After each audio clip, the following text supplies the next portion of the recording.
शिल प्रभुपाद की जय, गुरु गौरांग की जय। आप सभी भक्तों का स्वागत है आज के सत्र में। आज बहुत ही पवित्र दिवस है। आज श्री बलराम जयंती है और हम बलराम जी के चरणों में सभी भक्तों की तरफ से प्रार्थना करते हैं कि भगवान बलराम सभी भक्तों को बल दे, जिसके द्वारा वह कृष्ण को इसी जीवन में प्राप्त कर सकें। तो आज हम बलराम जी के तत्व के विषय में जानने का प्रयास करेंगे। कृष्ण और बलराम में कुछ भी अंतर नहीं है। आदि लीला के 5वें अध्याय के 5वें श्लोक में कृष्णदास कविराज गोस्वामी कहते हैं कि कृष्ण के प्रथम विस्तार स्वयं बलराम है। दोनों का स्वरूप एक है परंतु शरीर अलग है। जो बलराम है वह कृष्ण के प्रथम विस्तारित रूप है और ये बलराम जो हैं वह कृष्ण की लीला में उनको सहायता प्रदान करने के लिए प्रकट होते हैं। एक बार प्रभुपाद जी से एक भक्त प्रश्न पूछे थे, कृष्ण और बलराम में क्या अंतर है। तो प्रभुपाद जी कहे, कृष्ण और बलराम में कोई अंतर नहीं है, केवल एक ही अंतर है, वो है रंग का। तो कृष्ण सांवले हैं और बलराम जी गोरे हैं। तो ये हम समझ सकते हैं कि केवल एक ही अंतर है, बाकी सब कुछ एक जैसा ही है। जो शक्ति कृष्ण में है उतनी शक्ति बलराम जी में भी है और ये कृष्ण के स्वयं प्रकाशित रूप हैं। कृष्ण से सभी विष्णु तत्व अवतरित होते हैं और बलराम जो है ये कृष्ण का द्वितीय देह है, दूसरा शरीर है। तो ब्रह्मा जी भी ब्रह्म संहिता में कहते हैं, दीपा चेरे वही दशांतर माप्युपेता दीपा यते विवृत हेतु समान धर्मा यस्तादग्रे च विष्णुतया विभाति गोविंदमादि पुरुषम तमहम भजामि। ब्रह्मा जी कहते हैं, मैं ऐसे गोविंद आदि गोविंद की पूजा करता हूँ, सेवा करता हूँ। उन्होंने बहुत एक अच्छे उदाहरण से हमको समझाया है कि जैसे एक मोमबत्ती है, उस एक मोमबत्ती से हम अनेकों मोमबत्ती जला सकते हैं, कैंडल जला सकते हैं। तो सबकी रोशनी एक जैसी ही होती है, परंतु जो ओरिजिनल है, जो प्रथम मोमबत्ती है, जिससे हमने जिससे सारी मोमबत्तियां जलाई, तो सबका प्रकाश एक जैसा होता है। इसका अर्थ है कि विष्णु तत्व में जो शक्ति होती है वो एक जैसी होती है, उस शक्ति में कोई भी अंतर नहीं होता है। तो देखिए, ये बलराम नित्यानंद के रूप में कलयुग में प्रकट होते हैं और यही बलराम त्रेता युग में लक्ष्मण के रूप में प्रकट होते हैं। जब लक्ष्मण के रूप में प्रकट हुए छोटे भाई थे तो वह राम की सेवा ही करना उनका उद्देश्य था। तो सेवा करते समय उनको बहुत विपत्ति भी आती थी, कष्ट आता था।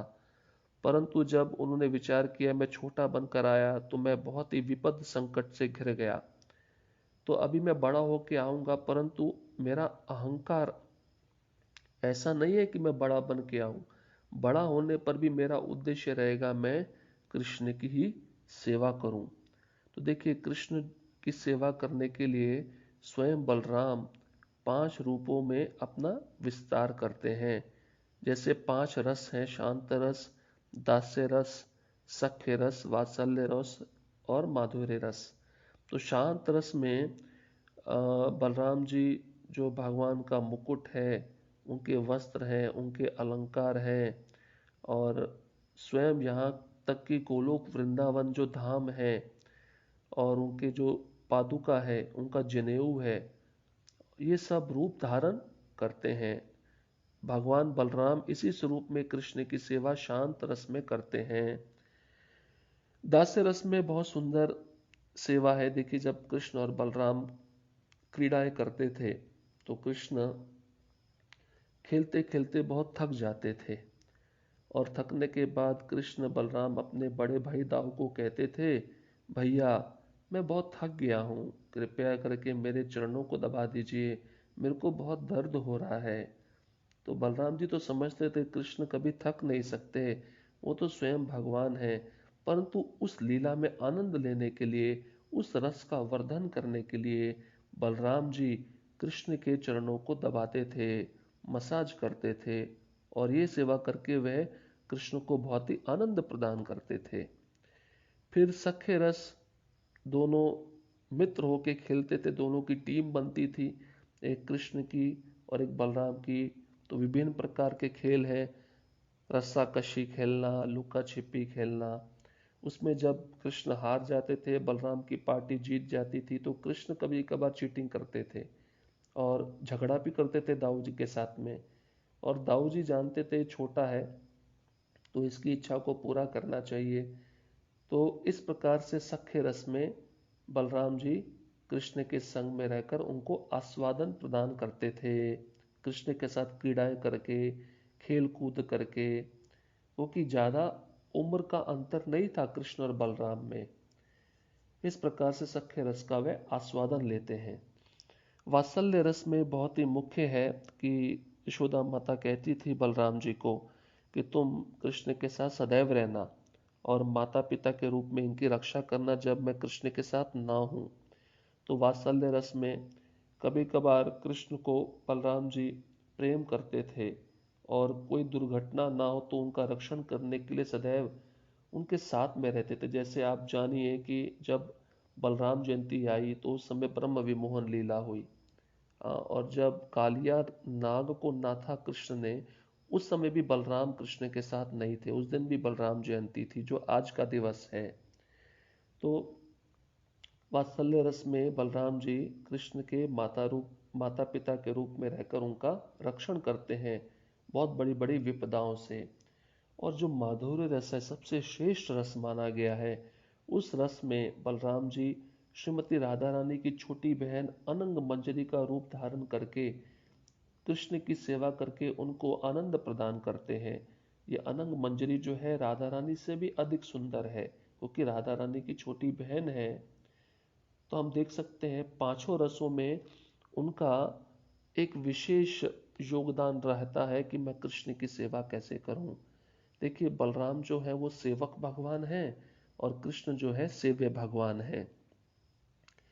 जो सेवक भगवान होता है वो सेव्य भगवान की सेवा कैसे की जाए अपने आदर्श से हमको सिखाता है।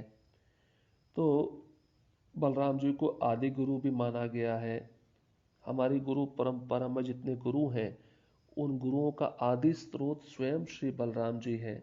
और ये बलराम हमको आध्यात्मिक बल प्रदान करते हैं जिसके द्वारा हम इस माया रूपी बहिरंगा शक्ति से युद्ध कर सकें।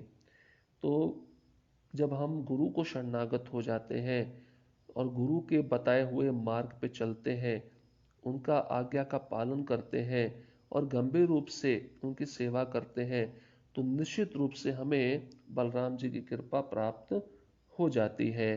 क्यों? क्योंकि ये जो गुरु होते हैं जिनसे हम दीक्षा ग्रहण करते हैं, शिक्षा ग्रहण करते हैं, ये बलराम जी के प्रतिनिधि हैं। तो बलराम जी जब अनंत शेष का रूप धारण करते हैं तो अनेक अनेक ब्रह्मांडों को अपने फण पे सरसों के बीज के समान धारण करते हैं। देखिए कितनी महत्वपूर्ण बात है कि पूरा ब्रह्मांड का भार अपने फण पे सरसों के बीज वो के रूप में धारण करके वहां पे टिका के रखते हैं और उनको कोई भार महसूस नहीं होता। क्यों? क्योंकि कृष्ण की सेवा कर रहे हैं। और सबसे महत्वपूर्ण बात है कि इस प्रकार से कृष्ण को सेवा प्रदान करते हुए वह दिव्य आनंद का अनुभव करते हैं। उनको कभी भी ऐसा महसूस नहीं होता है कि मैं कृष्ण की सेवा कर रहा हूं, मुझे अच्छा नहीं लग रहा। इसलिए साधक को बलराम जी से आदर्श लेना चाहिए कि जब उसकी सेवा में वृद्धि हो रही है, सेवा में उसको आनंद आ रहा है, तो इसका मतलब उसके अनर्थ नष्ट हो गए हैं या नष्ट हो रहे हैं। और अगर सेवा में रुचि नहीं आ रही है तो इसका अर्थ है कि हम सेवा अपने स्वाभाविक रूप में नहीं कर रहे हैं, जो कि है कृष्ण को प्रसन्न करना। चलिए ये बात तो हो गई तत्व की, अभी हम लीला पे जाएंगे। देखिए लीला बहुत समझना जरूरी है। इस लीला के माध्यम से हम समझ जाएंगे कि बलराम जी का महत्व हमारे आध्यात्मिक जीवन में कितना महत्वपूर्ण है। बलराम जी ने वैसे तो बहुत सारे असुरों का वध किया, परंतु दो मुख्य असुर हैं, हम उस पर चर्चा करेंगे। एक है प्रलंबासुर और एक है धेनुकासुर। देखिए जो प्रलंबासुर है वो एक गोप का रूप धारण करके आया और कृष्ण के टीम में शामिल हो गया। बलराम की एक अलग टीम थी और कृष्ण की एक अलग टीम थी। कृष्ण की टीम में शामिल होकर उसने गोप का वेश धारण किया हुआ था, कृष्ण का भक्त बना हुआ था बाह्य रूप से, पर उसकी अंदर की चेतना थी, अंदर की भावना थी कैसे बलराम और कृष्ण को मारा जाए। तो कृष्ण की टीम में शामिल होकर खेल खेलने लगा और ऐसी शर्त लगी थी कि जो टीम हारेगी वह जीती हुई टीम को अपने कंधे पे चढ़ाएगी। तो बलराम जी की टीम जीत गई थी। तो इस असुर ने क्या किया, बलराम जी को अपने कंधे पे चढ़ाया और दौड़कर एक दूर जगह पर ले जाकर बलराम जी को मारना चाहता था। देखिए, एक साधक और भक्त के रूप में जब हम नौसिखिया होते हैं, नए नए भक्ति में आते हैं, तो हमारे अंदर भी ये वृत्ति जागृत हो जाती है। हम क्या करते हैं कि जब हम भक्त बन जाते हैं, बाह्य रूप से तो हम धोती कुर्ता पहनते, तिलक लगाते हैं, पर अंदर से हमारी भावना कैसे रहती है, गुरु के आदेश की अवहेलना करने की। जब कोई शिष्य दीक्षा लेकर गुरु के आदेश को पालन नहीं कर रहा है, तो ये भी प्रलंबासुर की वृत्ति ही है। इसका अर्थ है कि प्रलंबासुर नामक असुर उसके हृदय में प्रविष्ट हो चुका है, जिससे वो उसको उकसा रहा है कि तुम गुरु की आज्ञा का पालन क्यों कर रहे हो। तो बहुत सारे शिष्य ऐसे देखे जाते हैं कि दीक्षा लेने के बाद गुरु को त्याग देते हैं। और देखिए, जब ऐसा भाव आता है तो वह हमारी भक्ति को विनष्ट कर देगा। क्योंकि भक्ति विनोद ठाकुर कहते हैं कि जो हमें भक्ति लता बीज प्राप्त हुआ है, इसका संरक्षण करने के लिए ये एक माता इसका संरक्षण करती है। और माता कौन है, वो गुरु है। जैसे वो छोटी सी बच्ची है, भक्ति लता बीज, भक्ति विनोद ठाकुर कहते हैं, तो जब उस भक्ति लता बीज को संरक्षण देना हो तो गुरु के माध्यम से हम संरक्षण देते हैं। जो छोटी सी बच्ची, उसको ठंड लग रही है तो उसकी माँ उसको ब्लैंकेट देती है, कंबल देती है। और जब उसको कुछ खाना हो तो उसकी माँ उसका वो इच्छा पूर्ति करती है। उसी प्रकार से गुरु जो होते हैं उस छोटी सी बालिका के माता पिता के रूप में कार्य करते हैं। जो शिष्य की भक्ति लता बीज होते हैं उसको संरक्षण देने का प्रयास करते हैं। जैसे अभी गुरु बता देते हैं कि शिष्य को तुम्हारी भक्ति मार्ग में क्या क्या बाधा आने वाली है, इसको ऐसे ठीक करो, इसको वैसे ठीक करो। तो आदेश तो गुरु दे देंगे, परंतु इस असुर को निकालना हमारा कर्तव्य है। तो हमें बहुत सतर्क रहना होगा। जैसे एक उदाहरण के रूप में आपको बताते हैं, जब प्रभुपाद जी लॉस एंजलिस के मंदिर में गए तो वहां पर उन्होंने क्या देखा कि गुरु का जो तस्वीर है या भगवान का तस्वीर है उल्टा है। तो प्रभुपाद जी ने शिष्यों को बताया उल्टा क्यों है, क्योंकि इन अटेंटिवनेस, असावधानी, और असावधानी क्यों आती है, अनादर के कारण। मतलब आप गुरु को गंभीरता से नहीं ले रहे हैं, उनको आदर नहीं दे रहे, अति परिचित अवज्ञा हो रही है। तो शिष्य अगर ये भी समझता है गुरु मेरे ही समान है, जैसे इंद्र के अंदर भावना आई थी, इंद्र सोचता है मेरे गुरु बृहस्पति रोज आते हैं, इनको प्रणाम करने की क्या, उनको प्रणाम करने की क्या आवश्यकता है। तो ये भाव अगर हमारे अंदर आ गया तो प्रलंबासुर की वृत्ति आ गई। तो बताया जाता है एक बार प्रभुपाद जी जब मंदिर में थे और चरणामृत पी रहे तो चरणामृत में उनको शक्कर के बजाय नमक का जैसा टेस्ट लगा। तो प्रभुपाद जी ने तुरंत उस मंदिर के अध्यक्ष को बुलाया और कहा कि तुम सेवा ठीक से नहीं कर रहे हो, क्योंकि तुम असावधान हो गए हो। मंदिरों में जो नीति नियम होते हैं उसको ठीक से पालन करना अध्यक्ष का कर्तव्य है। तो छोटी छोटी चीजें होती हैं जो बड़ा रूप धारण कर लेती है। तो हमें भक्ति में, क्रिया में बहुत सतर्क रहना चाहिए। तो ये प्रलंबासुर एक काम का रूप भी है। नवसिखिया अवस्था में भक्त के अंदर एक जोश होता है, वो जोश होता है काम का रूप। तो बड़े बड़े पद प्राप्त करना, भौतिक पद, भौतिक पद भी मंदिरों में मिल जाते हैं, कोई अध्यक्ष बन जाता है, कोई कमांडर बन जाता है। उस पद पे रहकर उस पद का शोषण करते हुए दूसरों पर अपनी इच्छा व्यक्त करना, ये भी काम का ही रूप है। तो बताया जाता है कि इन भौतिक इच्छाओं के को हम गुरु के माध्यम से ही समाप्त कर सकते हैं। रजोगुण का प्रतीक है प्रलंबासुर। तो जब बलराम जी को इसने अपने कंधे पे चढ़ाया, दूर ले जाकर मारने का प्रयास किया, इसने बहुत बड़ा रूप धारण कर लिया और बलराम जी ने अपने एक मुष्टि प्रहार से इसको नष्ट कर दिया, इसको मार गिराया। तो दूसरा है धेनुकासुर। धेनुकासुर स्वामित्व का प्रतीक है।